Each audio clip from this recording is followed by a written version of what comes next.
Does your hoof care business focus on the horse, the client, or both? Hey, this is John Suttle of Successful Farrier, and your answer to that has a huge impact on the success of your business. We work with the horse, so focusing there is very important and providing the best hoof care we can. But the client owns the horse. They determine who's going to work on the horse and what they're willing to pay, and their conversations with their friends sets our reputation. So we need to focus on both the horse and the client to take our business where we want it to go. In my business, I've found it hugely beneficial to design the customer experience, to do that deliberately. It's taken my business places I didn't think it could go. And that's what I want to talk with you about. It begins with my website, where I showcase the kind of work I want to do and my thought process. If they like that, they call.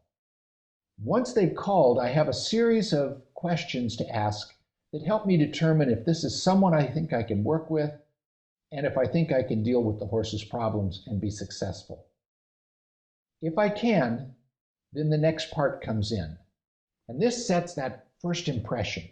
And the first impression is so important in instilling confidence and setting the expectation that the client has. So that begins as I drive in, and my truck is one that looks like it could do anything. There are no limitations.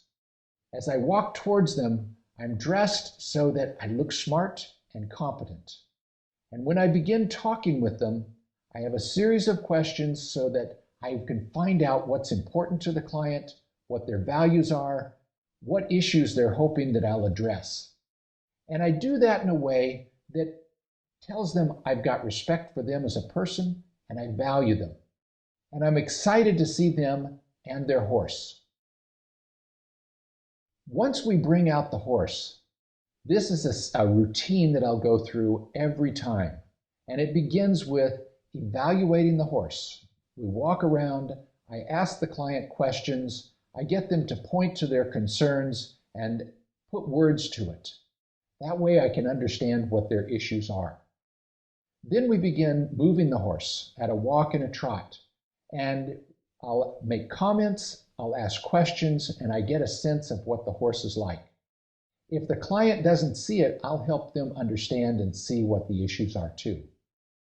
That instills confidence that I'm actually concerned about the problems they told me about earlier. And then the routine carries on of working on the horse, and it's a routine so that I'm able to talk with the client as I work and do that efficiently. So it ends up at the spot where the horse is finished, the feet look great, and the cosmetics of the foot are important because the client doesn't really know how to judge our work. They don't know if we've done a good job or not. What they know is how they feel about the experience and what they see. So if they see something that looks nice, they go, wow, I got a good job. They're not going to know the quality of work for several shoeings, and then they'll see if what we're doing is working or not. The next stage, I tell them to put the horse away to get their checkbook and their appointment calendar, and we'll set the next appointment. I've taken charge of the close here, to where I tell them confidently to get ready to pay me and schedule the next appointment. Once we've scheduled that, I say thank you, I walk to the truck, and I drive out. But that's not the end of my part of that first experience. When I'm driving away, I begin thinking back over the experience that I gave the client.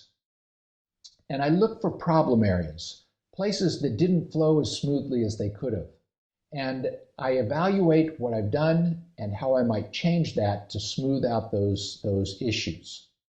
And then I think back on how the client reacted to any areas that may have been another problem for them. So if I left all the debris in the driveway and didn't clean it up, I've created another problem for the client. Is that part of the experience I want to leave them with or not? If it is, I'll leave it alone. And if that's not part of the experience I want to give them, then I'll make sure I clean that up next time. So looking at that helps me create that experience and create the impression I want them to have of me and my business. It determines the kind of respect I get, the kind of clientele I attract, and of course, the bottom line of my business.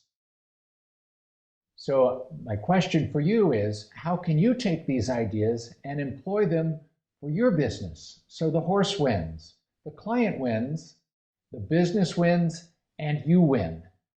Hey, I look forward to hearing your comments and questions in the box below, and I'll see you on the other side.